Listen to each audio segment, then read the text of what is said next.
Hi, everybody. This is, I think, the third in a series on assessment in secondary English language arts, high school English language arts. We've talked a little bit thus far. In the first lecture, we talked about the difference between formative and summative assessments.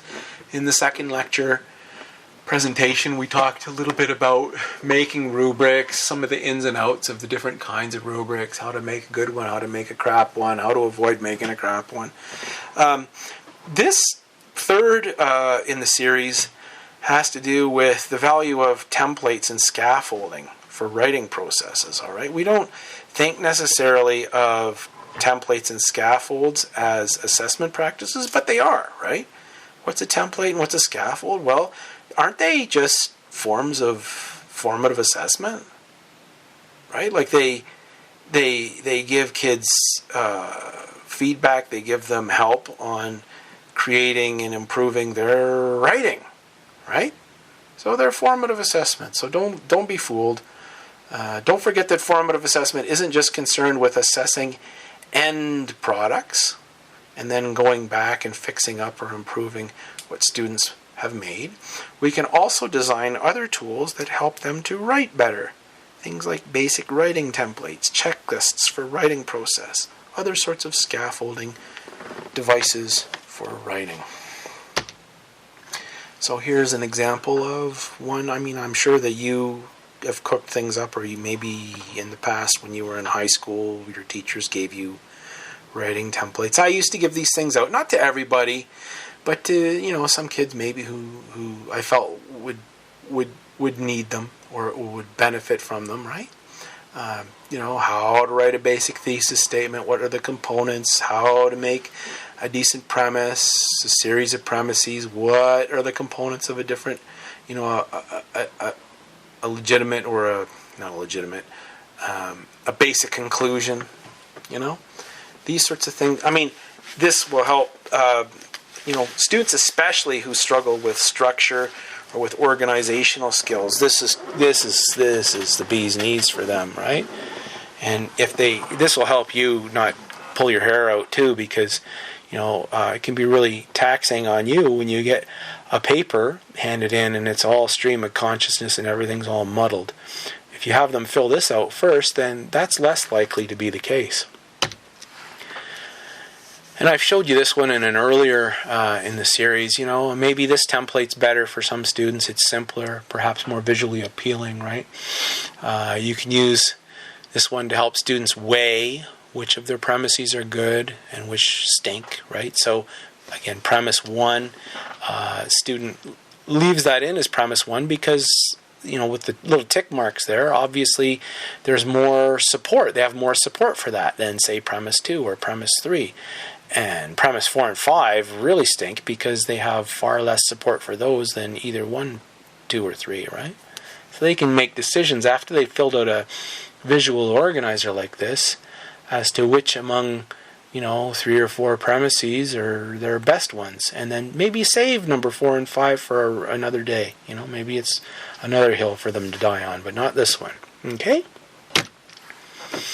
Another thing you can do, here in Alberta, the grade 12 level in the non-academic English stream, we have an item called a literary exploration, which isn't exactly the same thing as a critical essay, but actually I think it's a pretty cool form. I'd say all in all here in Alberta, it's probably the best form that we have. What this is though here is it's a template for student writing, right? It teaches them, for the form, the mandated government form of literary exploration, basically it's a 4-paragraph form. The first paragraph is your introductory paragraph. The second paragraph is where they, in response to this question, they think about a personal experience or an observation they've had. The third paragraph asks them to make connections between, their personal experiences and this character or from a text that they've studied, right? So it's making text itself relations. And then the fourth paragraph has to do with conclusions. And then, it offers students some detailed points about, when you write a conclusion, these are the things that you need to conclude in a conclusion. Or so what we've done many times in the high schools I've taught at is you actually can give these to the students when they're writing, not only just in-class essays, but even in their year-end departmental exams. Why not? It saves you a lot of headache, and it helps them, right? They filled this out first, and then they write out their good copy afterwards on the exam. So these sorts of writing templates and scaffolding, God, they can help kids. Honestly, this is really helpful. You'll find it helpful if you generate items like this to help your students with their writing skills. Here's another one for persuasive writing, right? So persuasive writing, there's like a for and against position that students might take. There's a series of different supporting criteria or supporting positions that appear on an exam, or maybe even as part of a unit where, say, you're doing a speech unit or whatever it is, right? But you're trying to get the kids to take a position on an argument, either for or against. And this is just a basic scaffolding writing template that you could include on a daily basis or on a weekly basis or on a end of year exam. Same with visual reflections too, right? You do the same thing. So these big ticket items, why not give them a scaffold? Why not give them a little template that will help them? They fill it out first and they do their good copy second. Okay? Point is, when we're in English, we have to remember, and I don't think it's really enforced nearly so much in high school as it used to be, say, when they were little kids in elementary school or even in junior high school where they did writing processes. We have to do pre-writing with them. We have to take them through drafting. We have to take them through revising and editing and then making up a final copy. Students get into university now and they don't do that. When are things written? The night before, right? There's no consideration of writing processes. How do you get better at writing? Through writing processes, not through writing it once and then moving on. No, you write it, you refine it, you revisit it, you edit it, right? It's a process, and we have to get that through. We have to get that as a daily practice in our writing in order for kids to be able to improve. And you can create templates that help the kids embody these practices, right?